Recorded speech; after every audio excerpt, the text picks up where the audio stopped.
Drahí priatelia, vítajte pri 89.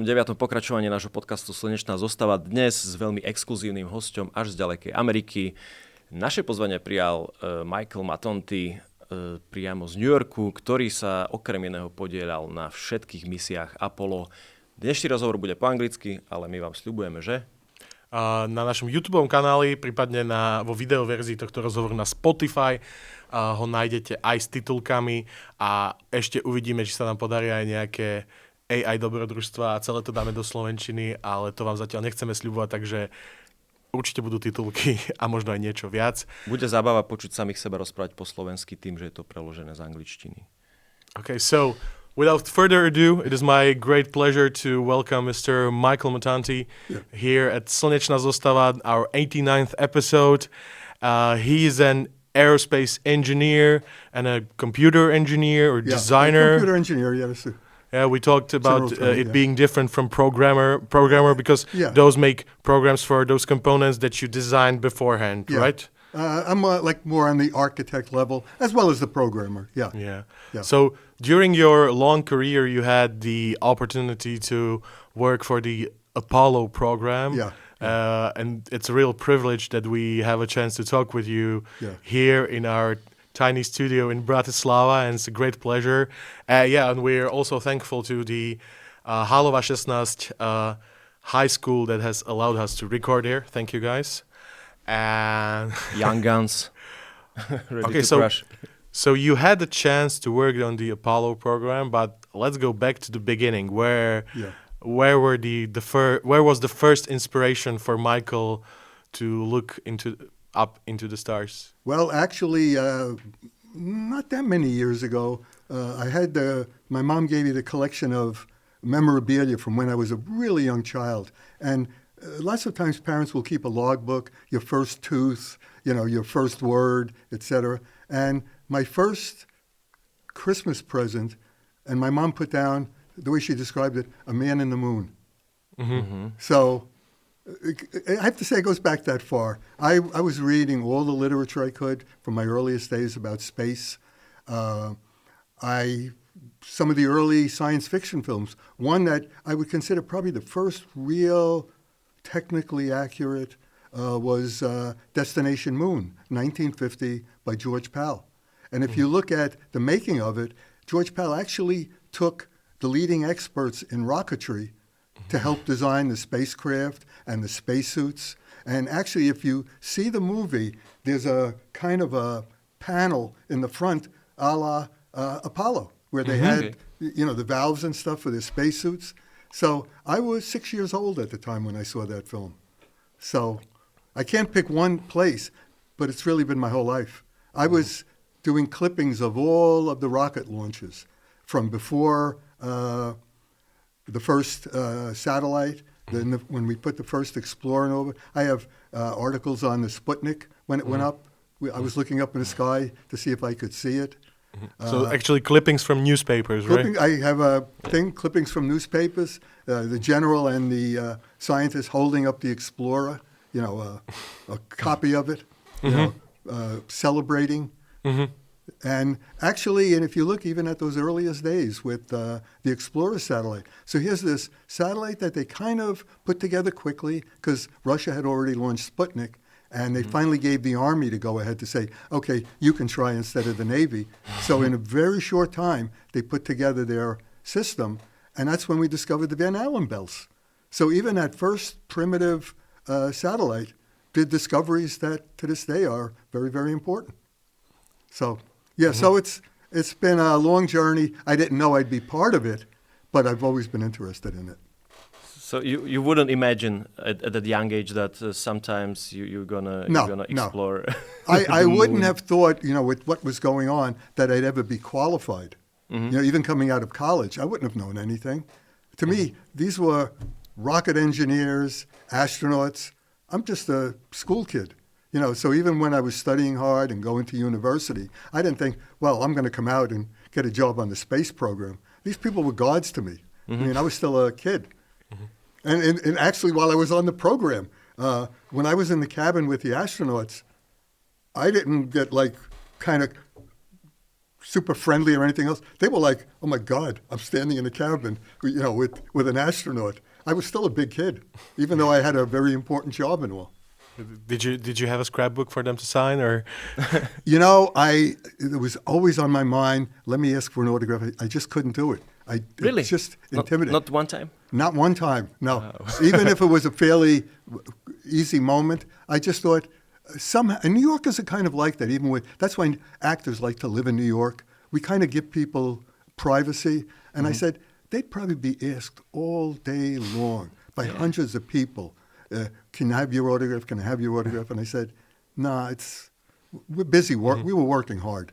Yeah. So it was... No pictures? We weren't allowed.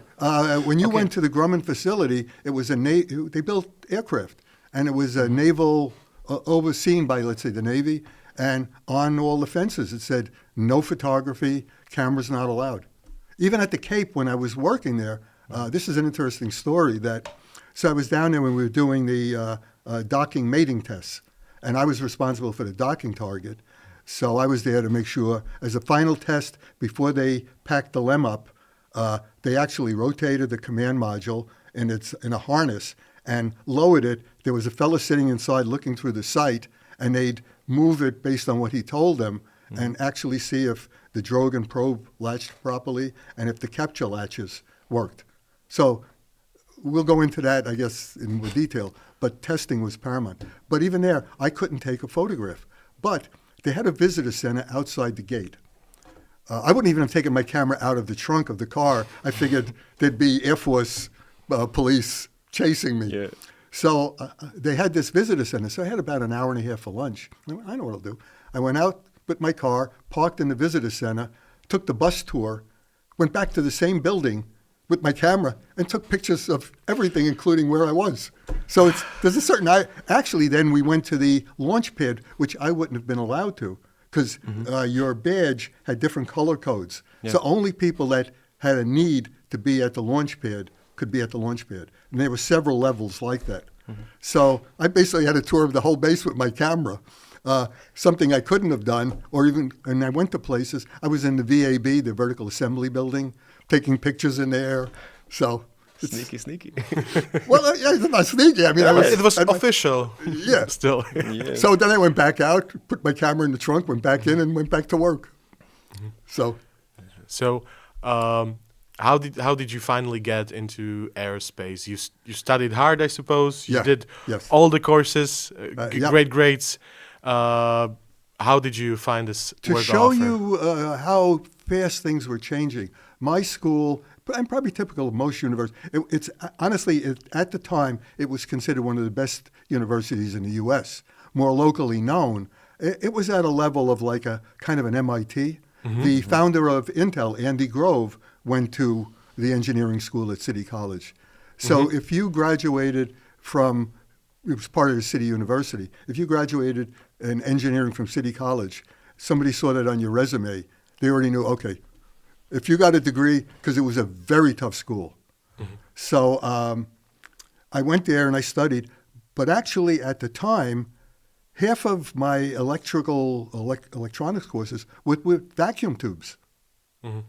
After I graduated, I never saw a vacuum tube from the day I graduated. They were just introducing transistor courses. So you were just on the brim of I was on that. The earliest adopter. Yeah. So when I got out, I basically started from scratch. You know, I knew transistors and stuff. Vacuum tubes, again, I never saw one.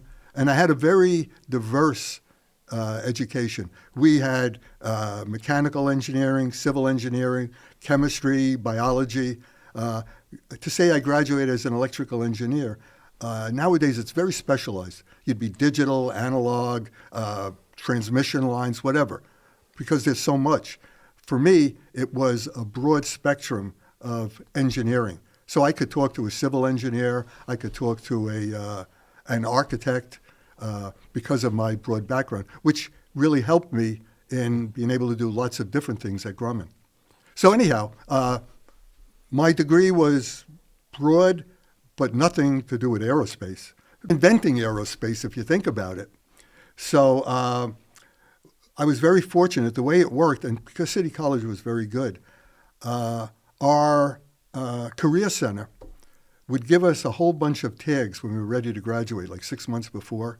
And you'd have these tags, and different companies would come in on career days, and you'd have these charts where for each half hour, if you decide, well, I want to interview with Grumman, so you'd put your sticker in a particular time slot.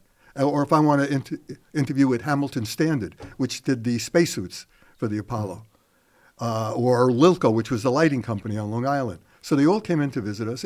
Usually it was an engineer and a HR person, and they talked to you for maybe a half an hour, see what your background is, what you're interested in, because they might have several openings, so they wanted to see what you might be geared with, that would fit in with them.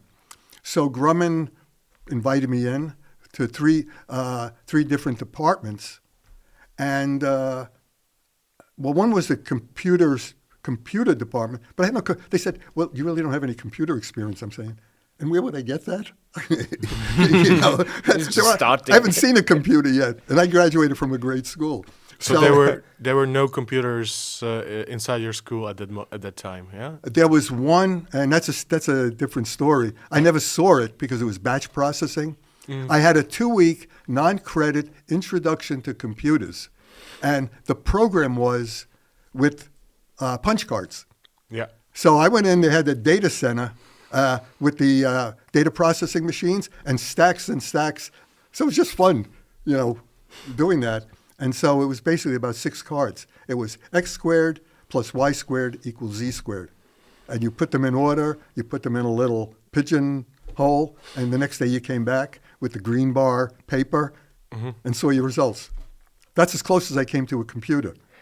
And yet I've designed computers since then. Yeah. So I've been learning on my own. Fortunately, I have that skill. So, yeah. But so anyhow, Grumman had me. Did 3 interviews, and they called me up and said, there really wasn't a fit for any one of them. It had nothing to do with you. You just didn't fit what they needed. But they said the interviews were so good and you were so personable. We'd love you to come in again and do some more interviews. Well, sure. And on the second round, Power Optics and Displays offered me a position. It was about maybe 2 months before I graduated. And that's the group I joined. So Grumman is like a military company, or? No, but most of their products, they designed the F-14, the Tomcat, Top Gun. They did, before that, in World War II, the famous Hellcat that was in the Pacific, the Wildcats before that, in the Korean War, the Panthers. So Grumman has a really prestigious history of building really good quality products.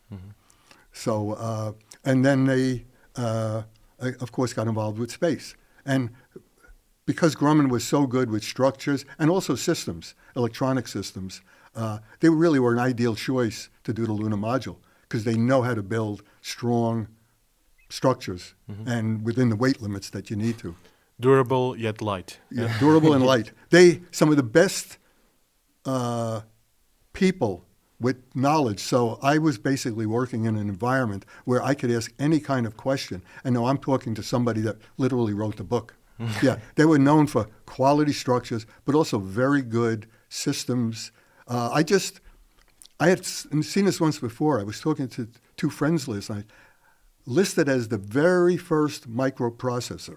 Now you think the 8008, the Altair, the F-14 Tomcat, until 1998, it was still classified.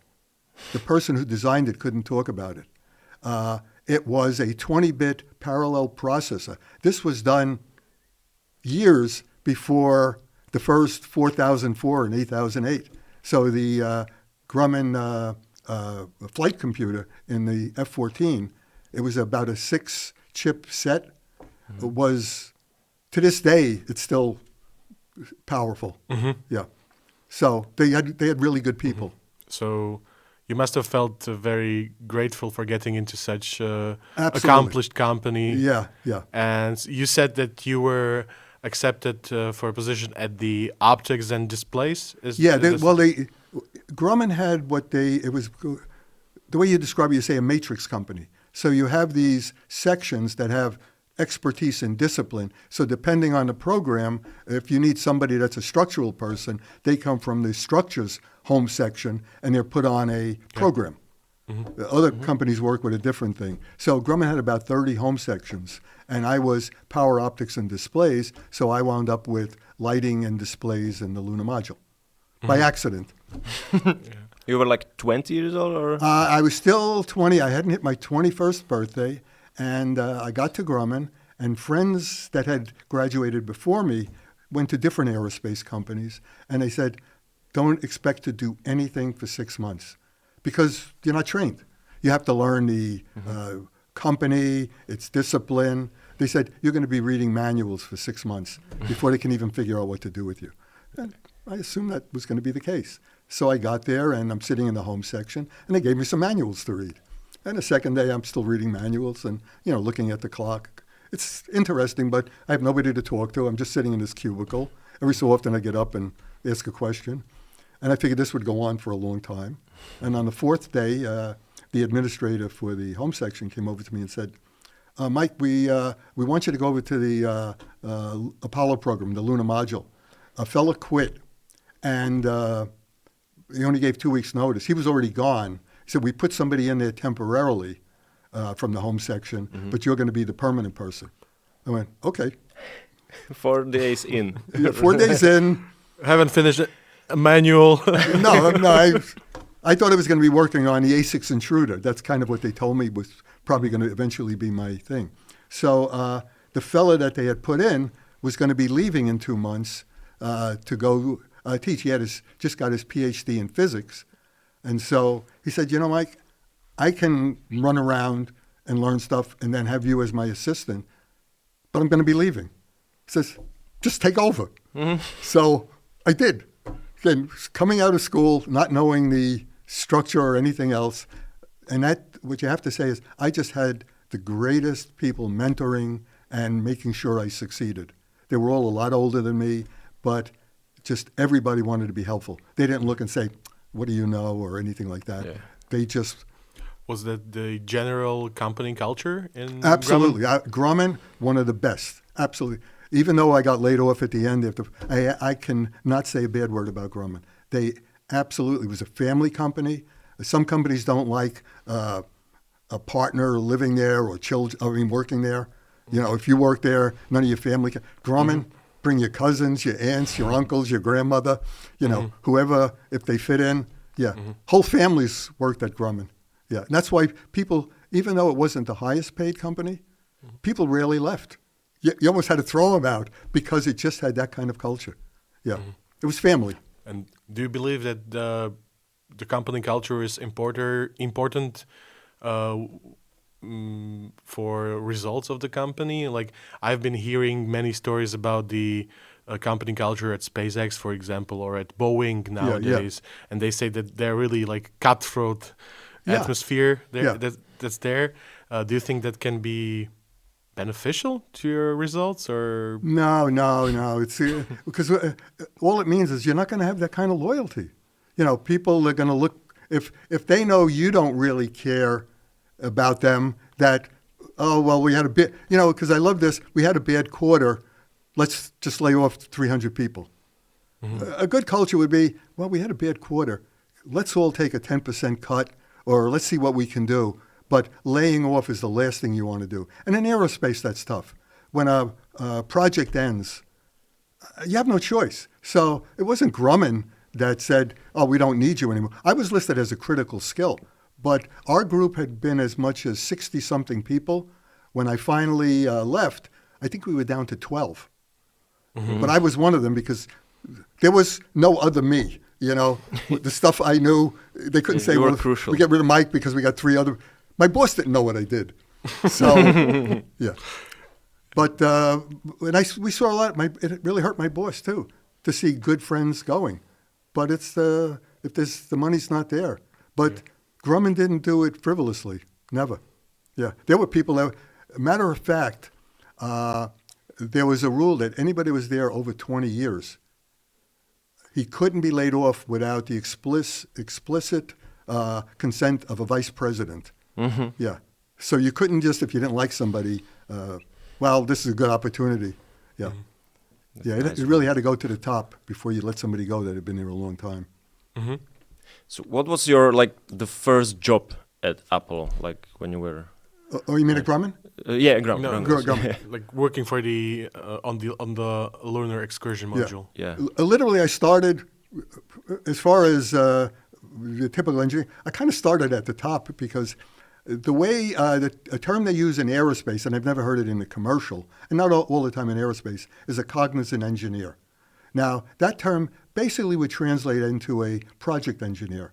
Cognizant being, like the English word, have knowledge of that particular area. So at Grumman, the cognizant engineer was the buck stops here.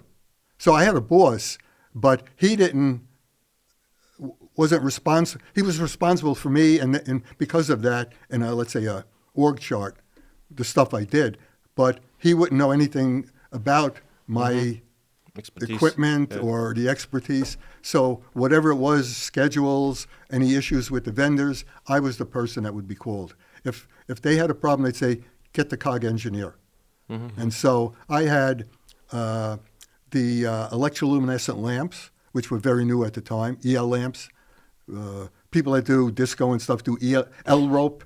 L-rope, it's basically electroluminescent. Mm-hmm. And the panels for the lunar module. Inner ones or the outer ones? Inside the vehicle, yeah. In other words, with all basically the cockpit panels. Yeah.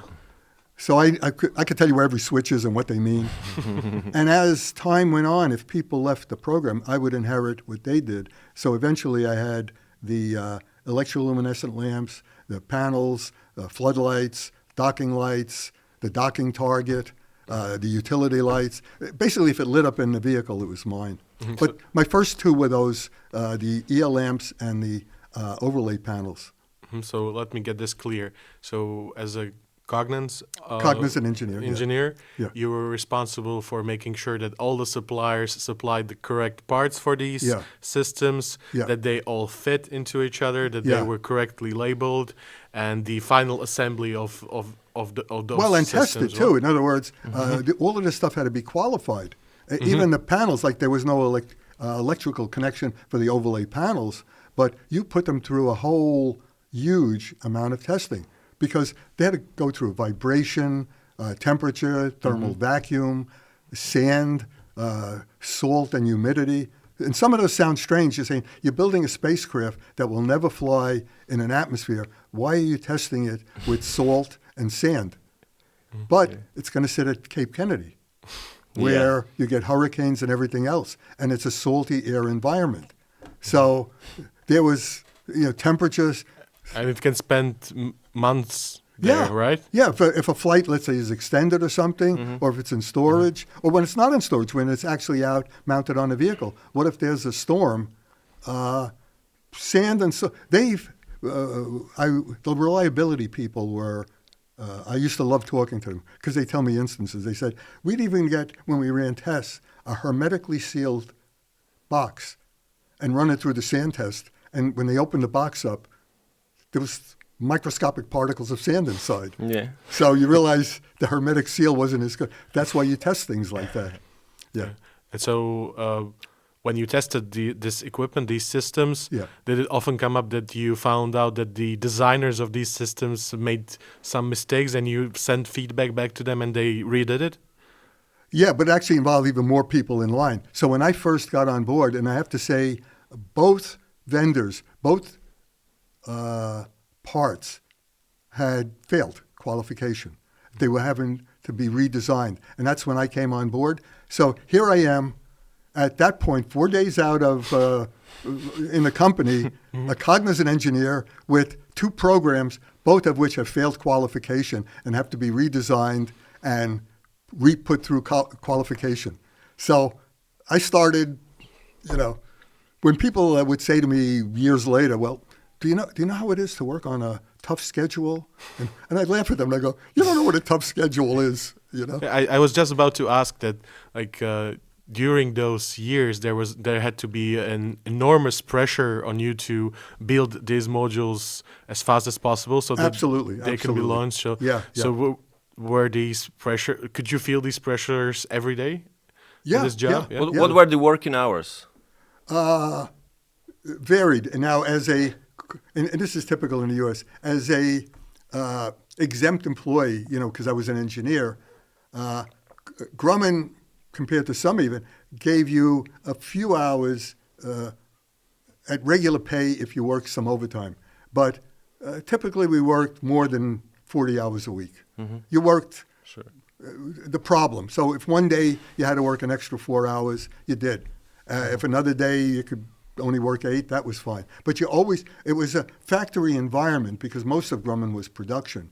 So we worked factory. We had to get in, compared to Silicon Valley, I think my starting time was 8:20 in the morning because that's when the factory started. And they wanted the engineers there with the rest of the people. And I think because of that, with the half hour for lunch, it was only a half hour, or 45 minutes, I'm not sure. And it was 4:40, the whistle blew, we could go home. You didn't go home 5 minutes before that. So it was really a production environment. Blue collar. Blue collar, yeah. The engineers were meant to be, you were working engineers, you weren't going to play foosball. Yeah. So. And did this pressure ramp up as the Apollo 9 approached, or? Well, hopefully, we had done our job before that. Mm-hmm. But for instance, with the qualification, NASA, depending on the value of the program, had different incentive monies put on different things. So, for instance, Grumman got a certain amount of money if I got the parts into qualification by a certain date. It might have been whatever the date, maybe the 15th of some month. And then if qualification was done by, I think it was November 15th, and I think that was all of the systems, we got a certain amount of money. It might have been at the time, I think, $50,000 for General Electric for the EL lamps. So it was like a bonus for the company as a whole. Yeah. No, for the company, yeah. But for each item. So, for instance, for my EL lamps, the number, don't count on it, but it was something like $50,000. And back then, that was a significant amount. Yeah. True. So the pressure was on me to make sure, one, I got the parts delivered to the test lab, and two, that once they were in the test lab, I orchestrated the testing so that they'd be done on time. And literally, I sat there late one night till about 5 in the morning, the last test, and the Grumman quality person, stamped that the test was done. And so Grumman, got their point. But again, I was still, this wasn't even my first 6 months in the company. Yeah, so. Yeah, but since you were the person that was doing all the testing on the lunar excursion module. I wasn't doing the testing. I was, let's say... facilitating the testing or moving it on? Coordinating with the test lab. Yeah. But you were you had the I responsibility, was the right? boss with the test lab. Okay, so when the day came, what was it, July 20th, 1969, and the Apollo 11 was landing on the moon, how did you feel? Did you have any doubts within yourself? Like, did I do this correctly? I had doubts every single night that, and that's why, well, not doubts that I did something wrong, but just that it should work. But I took care of those doubts before the missions. So I never let anything, this is probably okay. Yeah, you were prepared enough. For the worst. Yeah. Because I realized, honest, my equipment wasn't a rocket engine, it wasn't a computer, but you could get a spark. Something could go wrong. Those were still mission critical systems, right? Yeah, anything is mission critical. When you're on the moon, right? I mean, if one of the overlays broke and an astronaut swallowed it while he was sleeping, or the paint came off, everything's important. Yeah. You had to consider thousands of scenarios, like what could happen. Yeah. The unluckiest scenario. And that's why the testing is so important. For instance, when I say both products that failed, both companies did an excellent job, and that's why you do testing. For instance, with the EL lamps, they had the two wires came out, and they were sealed in plastic. The outside of the thing was I think Aclar. It was a kind of a Teflon-like material, transparent. But what they noticed in testing when they did the I think temperature, humidity, that water got. Oh no, there was a water test where they spray it like as if it was raining on it, and there was just enough slack that humidity got into the thing, and because it was electronic, it delaminated. So their fix was they just came up with this what they called a top hat. It was just a little kind of a extra plastic mold that gave it that extra distance so that couldn't happen. And the same with the overlays. Typically in aircraft, you use acrylic. It's very strong and flexible, solid. But usually it's a 1/4 inch thick. So because the LEM didn't need incandescent lamps in it, because most control panels back then had channels with lamps, and it was basically light piped. The lunar module had these EL lamps, which were big, flat lamps, so they transmitted directly. So they made them only about a 16th inch thick. But it turned out the acrylic was too rigid, so when they were tightened down on the panels, we were getting cracking. So they had to change to polycarbonate, which then became a whole different paint process, and again, re-qualifying. Nothing like, well, it's probably good, we'll just use polycarbonate. No, we need data. You see that done nowadays sometimes. That was never the case with NASA. You tested and tested, yeah. If it was going in a vehicle, you knew it already worked. Is there any other thing, like on the first glance you didn't catch it and then you were like, oh, this is some major thing that doesn't work? Nothing that I did and nothing earth-shaking, but in that vein, okay? Because, no, there really was, no, honest, with the testing we did and the oversight, the test plans had to be approved. That didn't happen, at least with my stuff. But one of the things I was responsible for when we had the floodlights, what they would do before the vehicle was sealed, they wanted the vehicle, the LEM, to be lit up when the astronauts first entered. So they would turn the floodlight switch on, put the breaker on for the floodlights, because most of the stuff, the breakers were off until they energized the vehicle. And then there was the equivalent of a refrigerator light switch in the docking hatch. And so what would happen is all the circuitry was turned on except the switch was open. So until they went into the vehicle and opened the hatch, then the switch would close and the lights would be on for them. So it was all set up to work except for that one switch. So one time I was actually out partying. It was a Saturday night or something. And they weren't supposed to go into the vehicle until later, at which point I would have been on call. Wherever you were, as the COG engineer, they had to know how to reach you. And a second call would be like my mom's house. You know, if they couldn't catch me, because we only had phones, we didn't have cell phones. So I get home about 2 a.m, and my phone rings. And it's my mom. And she said, "Where have you been?" I go, "I was out." She goes, "They've been trying to reach you for 2 hours." I go, "Who?" "Grumman. They've been calling." And I go, "Okay, who did they want me to? What number did they want me to call?" And it was my boss, Nick.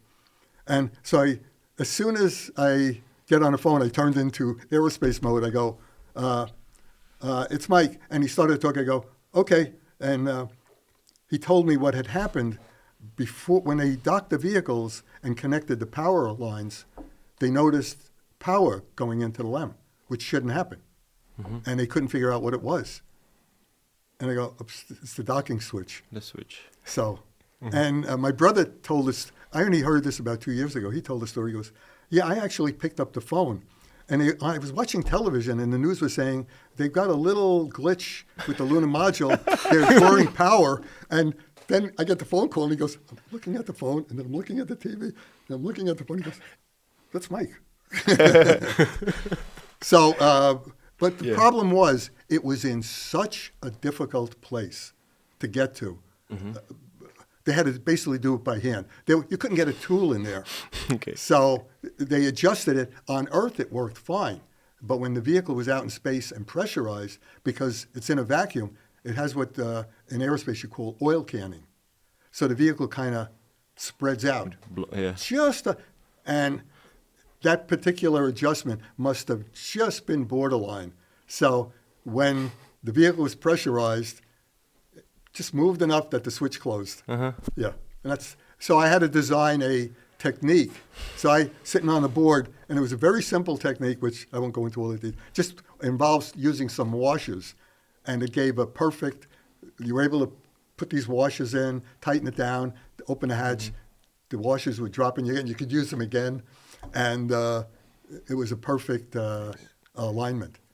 So, nice piece of engineering. Yeah.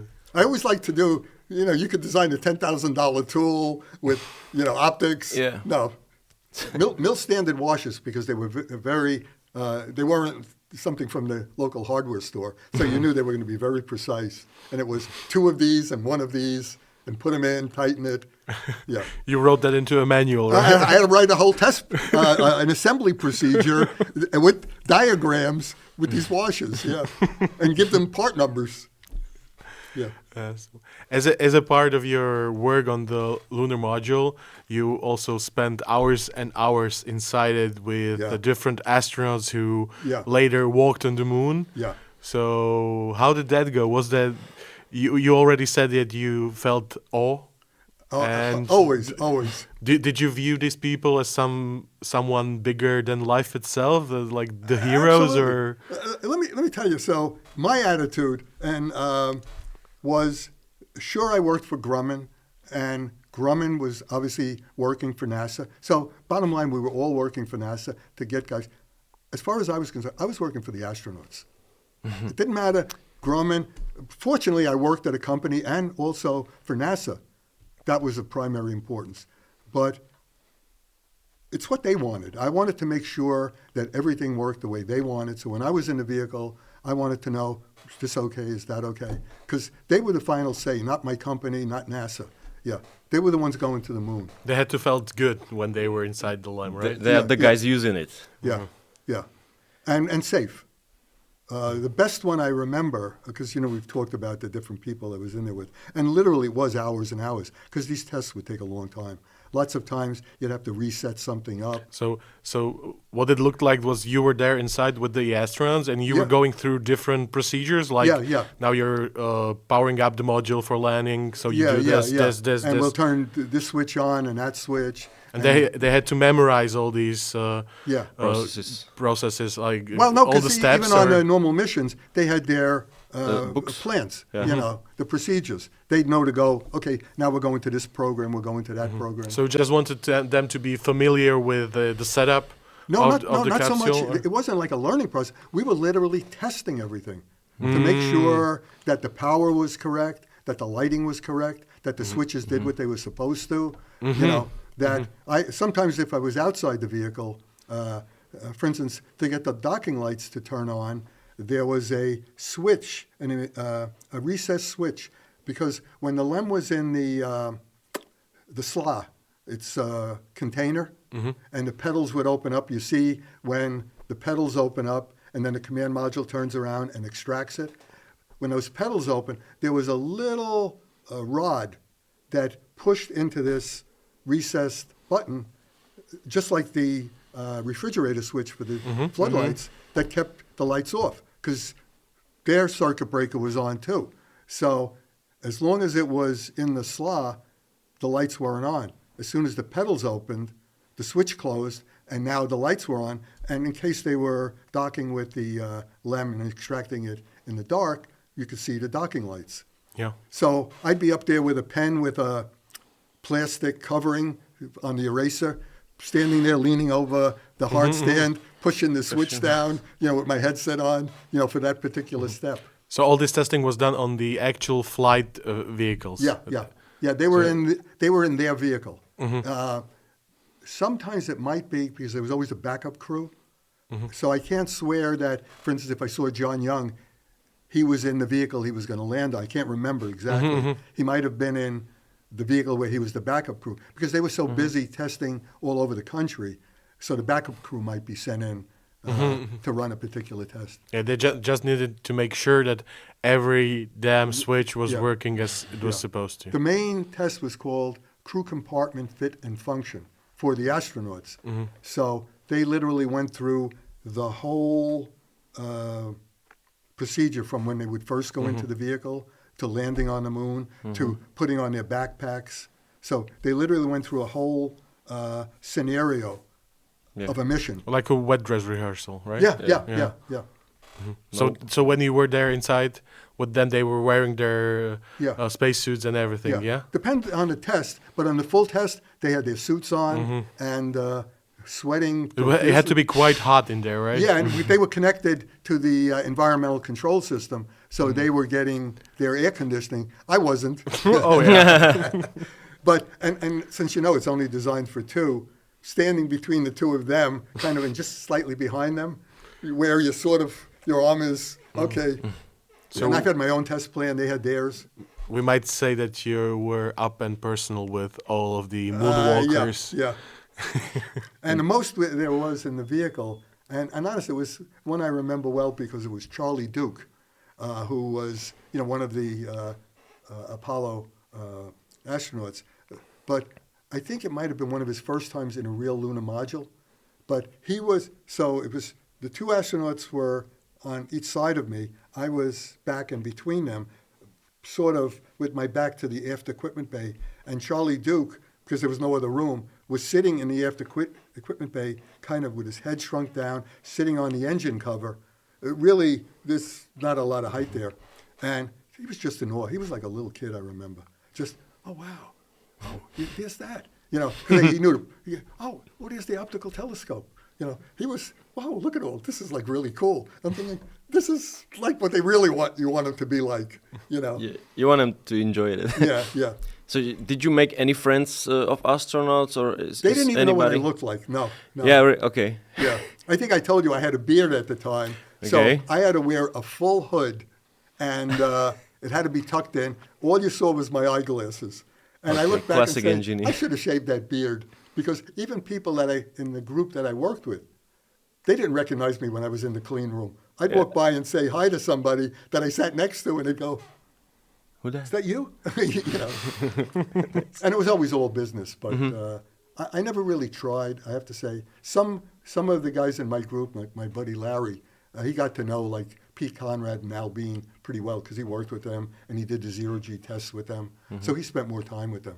But most of my time was just either in the vehicle, running some serious tests, or the debriefings afterwards. Yeah. But when we talked earlier, you mentioned that you got to know Eugene Cernan during that time, and that's a very special fact for our Slovak podcast because his parents were from the Czechoslovakia. Yeah. And you didn't know that before we told you, right? No, I didn't. And I looked it up and I saw. Yeah, so you mentioned that you even met him years after the Apollo program, that he actually remembered you. So I guess you made some friends after all. Yeah. So acquaintances. And actually when I looked at the different crews, I probably met him twice in the lunar module because I know I met him when he was the commander, and he was there with Harrison Schmitt, the geologist, the last the scientist. First scientist that we put there. But so Gene Cernan also was with Tom Stafford in the Apollo 10, which didn't land but went close to the surface, the dress rehearsal before Apollo 11. Because when I looked up the crews, I went, oh, wait, because somehow I don't remember the pilots, the LMPs, the lunar mission pilots as much, because when I was in it, the commander was doing most of the test. Yeah, so I knew them. The one crew member that stayed on the moon orbit wasn't present. They didn't have, No, so he had I no always reason just to see be the there. two. I never saw like even when I saw John Young, it was because he was in one of the missions that landed, you know. So when I looked at the crew and I said, because I remember being in the cabin with Tom Stafford, and I said, okay, so Gene Cernan must have been in there next to him, and I don't remember that from that mission. But then again, I met him at a very famous air show in the U.S., Oshkosh, and he was giving a lecture, and I went up afterwards, and he told about his Apollo days, And he said what almost every astronaut to a man has said, they cannot understand why we didn't go back. Why we stopped when we did. Because everybody, including myself, just assumed it was the start of this program that would continue and expand and grow. Mm-hmm. We were just starting. It wasn't meant to be an ending as far as anybody that worked on the programs. So, that question is still unanswered, really. Mm-hmm. So all these astronauts felt disillusionment? Confusion. Confusion. Especially working in that environment where you had so many people really working so hard and doing so well. They were all successful. The one mission that had a problem, Apollo 13, wasn't a design flaw. Somebody did something wrong in the assembly. Yeah, and they were able to fix it or to save the crew, right? So yeah, and I mean, that was a great became success the lifeboat. On the fly. Yeah.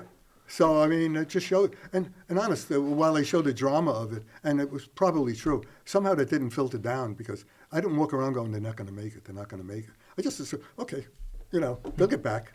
Yeah, sure. It's just they're the best of the best. They're going to find a way. Yeah. And actually, in the movie Apollo 13, just to clarify a little, they make it seem like that was all NASA coming up with that solution. Mm-hmm. Let me tell you, the table in our group, I wasn't personally involved, but anything in the cabin was in my group. Mm-hmm. Not me personally, but the group I belonged to.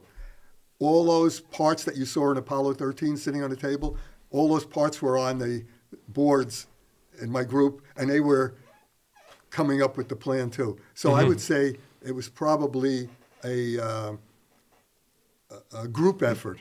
Yeah. They were in contact with Grumman because the Grumman people really knew what was in there and what to do with it, and they designed the equipment that was in there. Mm-hmm. Yeah. Mm-hmm.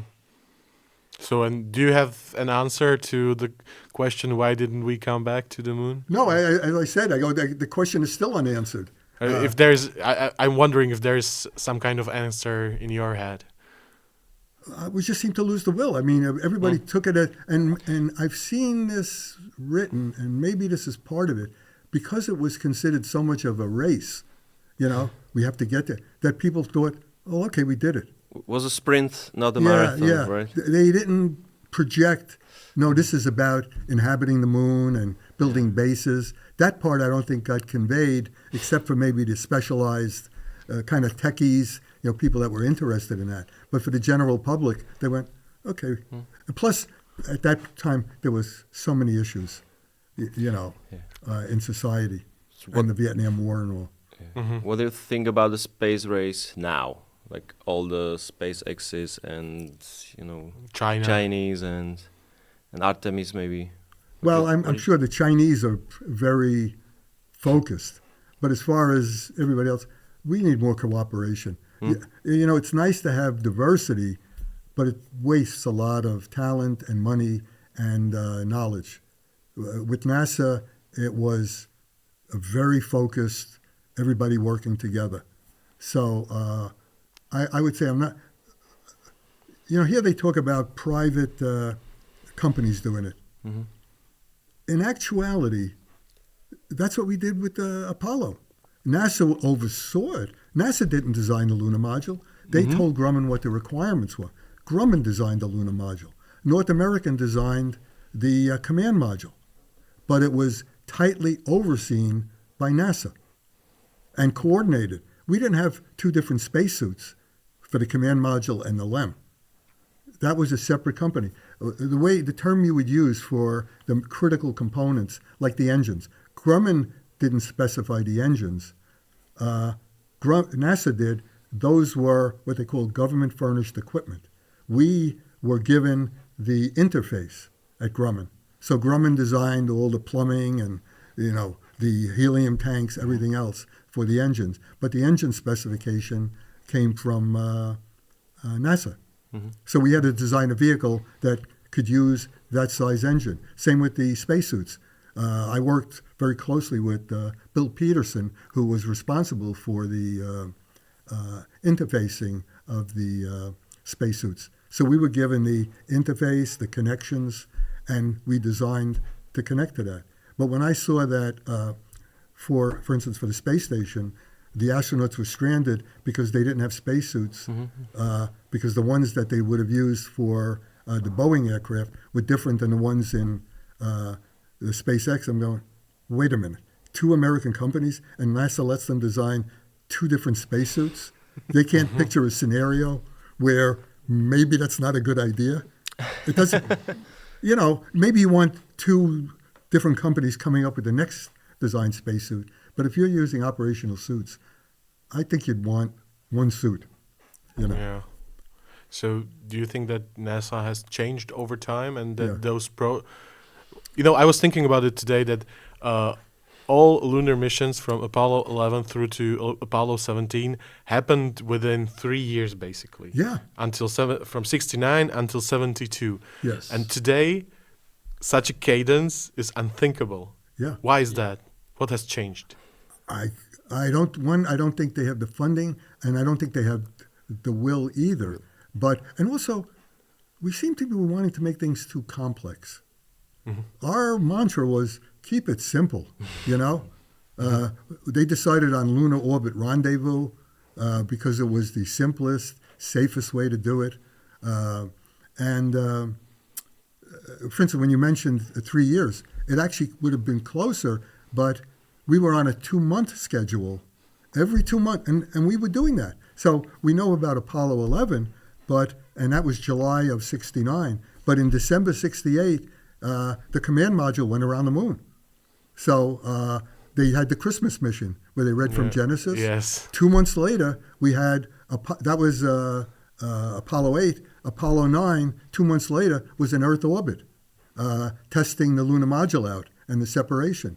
2 months later, we had Apollo 10 going down to 10 miles with Gene Cernan and Tom Stafford. Yeah. And 2 months after that, we landed. So Apollo 11 wasn't the first lunar module. So every 2 months, we got from Apollo 8 to Apollo 11. And it was at that point when we succeeded, they said, okay, and not for any problems, let's take a breather.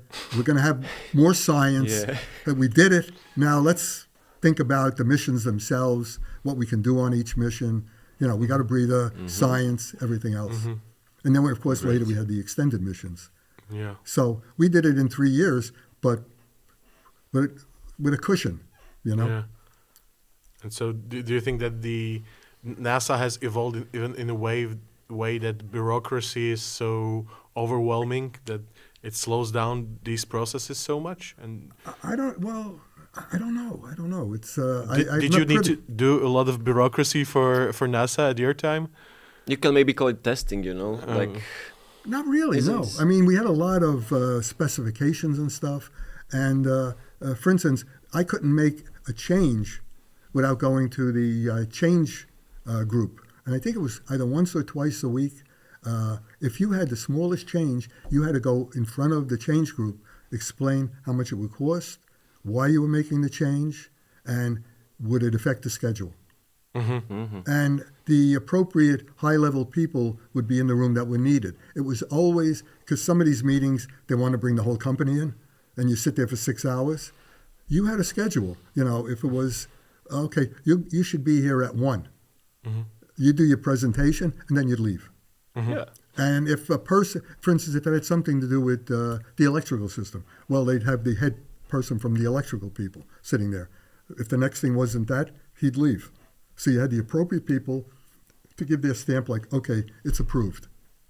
And you'd also maybe bring in your reliability person because they might have a question from reliability. Is this okay? Does it work with the blessings of the reliability group or your purchasing department to back you up as far as costs go? So but I don't know if they have the staff now for that. So I can't really speak to that. All I know is things seem to take. Just to tell you, it was in 62 when Grumman got the contract for the lunar module. The design wasn't done. They just got they had some mock-ups that looked nothing like the lunar module. So in 62 they get the contract. Now they have to design the lunar module. We already knew ascent, descent, stage. That was part of the proposal. So 62 they get the contract. 69 or 69, we're landing every 2 months. That's 7 years. From nice job. Yeah. So, and not only that, at the same time, we're doing the lunar module. North American is designing the command module. They're building the Cape. They're building the vertical assembly build. They're building the crawlers. They're building pad 39A and B. So the F1 engine, that had started, I think, in the late 50s. They wanted this big engine. But the J2, so all of this stuff is going on in parallel. We're inventing the space program. And then it was, okay. Yeah.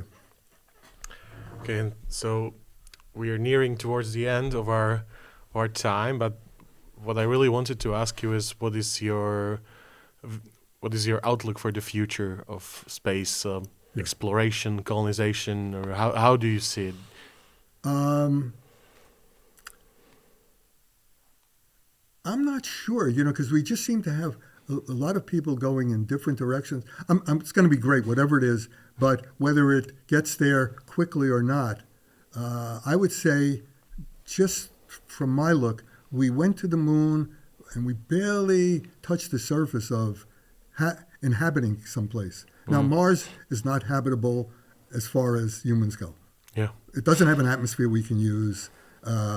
It's cold and hot. It's got terrible storms. So the moon is not habitable either. But the moon is a lot closer.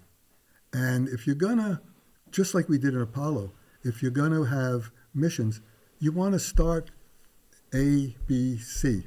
So going to Mars as the start, I'd say you really want to go to the moon, see that you can inhabit a place. There's going to be medical issues. How do you send supplies? Explore 3D printing, building bases from generic materials. And again, you're only 2 days away from Earth. If anything goes wrong, it's a shorter mission. Saying Mars, because even with Musk, you're going to send all these thousands of, that's remains to be seen if you could even do that with the resources you have. So I would say the moon is still the place that is unfulfilled. And we had, and I think I had talked to you about this before, you can look up on the wiki, Apollo applications.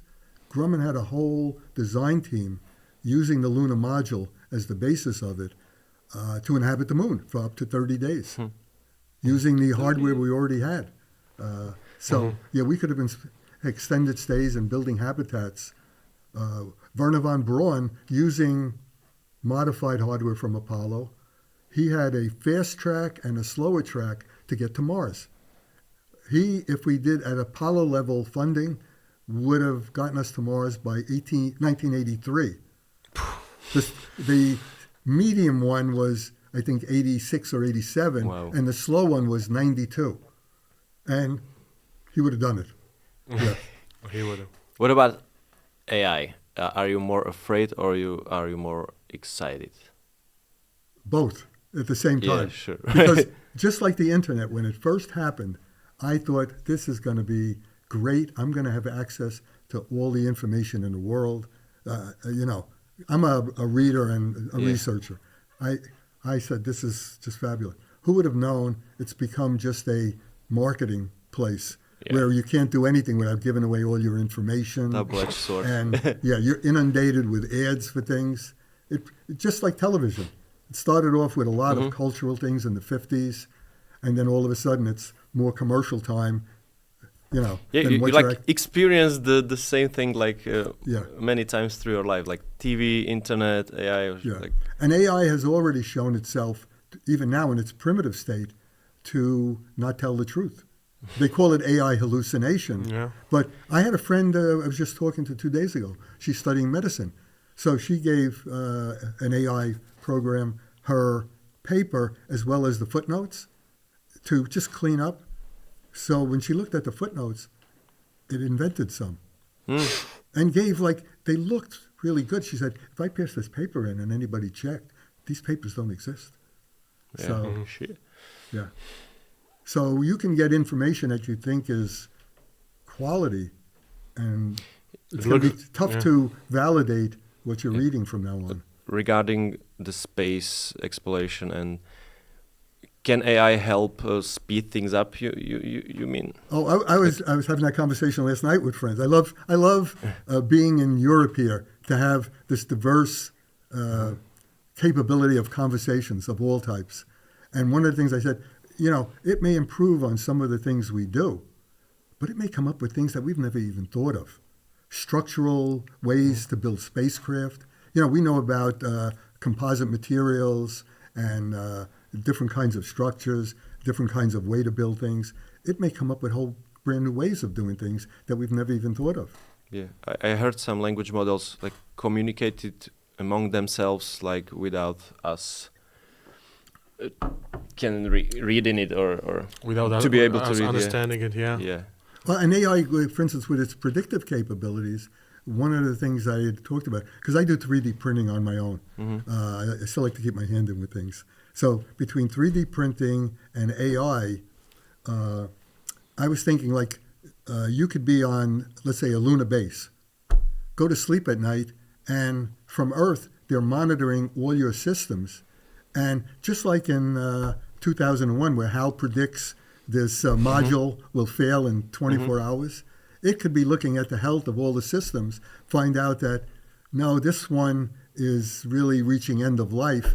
And you can get up in the morning and there's a little note saying, there's a part in the 3D printer that we sent up for you to replace such and such. And you weren't even involved. So, and that could exist really right now with the computer power we have on Earth and the ability to, test, systems. So, but to me, those kind of things should be tested, one, on Earth, because you could forget about the, and we're doing some of that in small scale.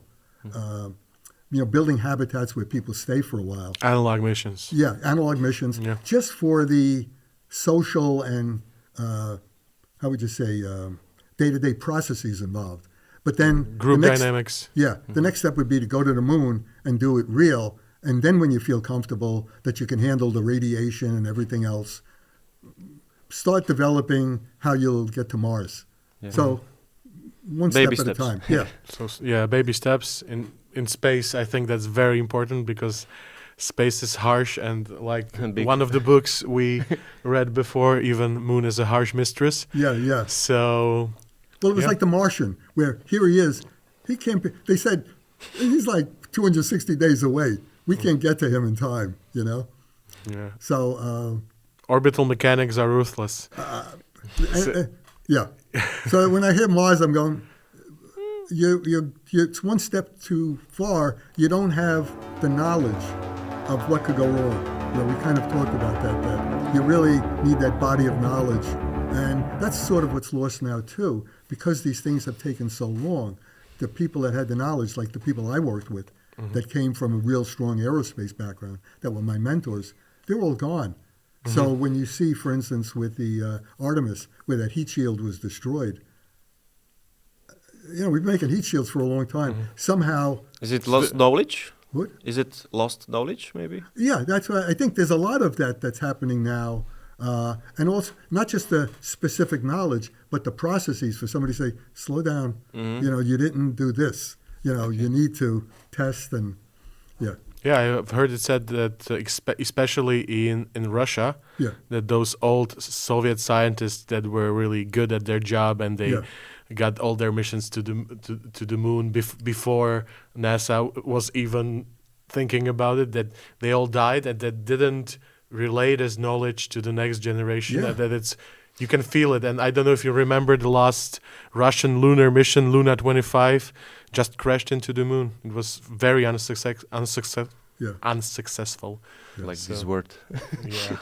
Well, it's funny when with the Mars landers, when JPL does them, and they're all fantastic, some of the things they do. When they asked one of the scientists there that, you have all this computer power and all this technology, how do you think they did it back in with the Mariners and things? And he goes, we can't figure that out. He says, well, the only thing we could come up with is they must have been really, really smart. Wonderful theory. Yeah.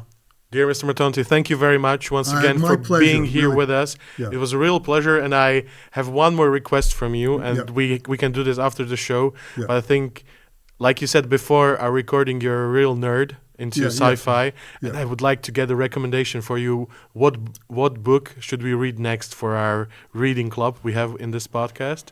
Some very nice sci-fi. So if you have something pop up into your mind right now, you can say it, but we can talk about it later after the show. Yeah. No, I can think of one right now because it's going to be a movie, and hopefully they do a good job.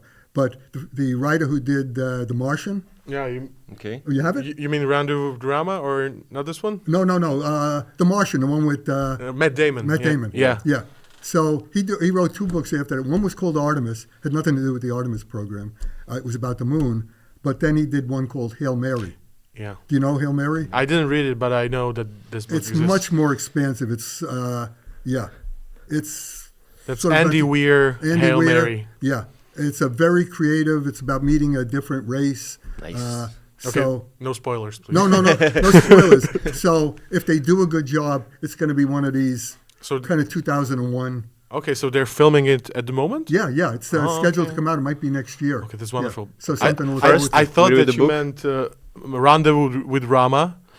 No, but honestly, anything by Clark. But this one is also being filmed right now by the director who made Dune. I think his name is Villanova. Yeah, and he's a good director. I hope this one is going to be good. Because I think he really liked that too. Yeah. I love it when a director is doing something because he likes the book. I think that should be a prerequisite for all directors. But Yeah, but honestly, if you think of one by Clark, one of the ones that affected me, and when I saw 2001, I realized the genesis is called Childhood's End. Yeah. I don't know if you know the book. I read it. It's a very weird book and very moving. Yeah. I really liked it. But very like 2001. It's just that grand one. Yeah. So, thank you very much once again. my pleasure. Thank you for inviting me. It was a real pleasure. We feel honored to have such somebody with all this knowledge, and thank you for listening to the 89th episode of Slnečná zostava. My sme dnes výnimočne vysielali po anglicky, dúfame, že ste s tým boli v pohode a myslím, že sme mali veľmi zaujímavý rozhovor, ktorý stojí za to, takže vidíme sa na budúce pri ďalších zaujímavých dieloch a prajem vám ešte pekný deň. Ďakujeme za priazeň a pozorovanie. Čau.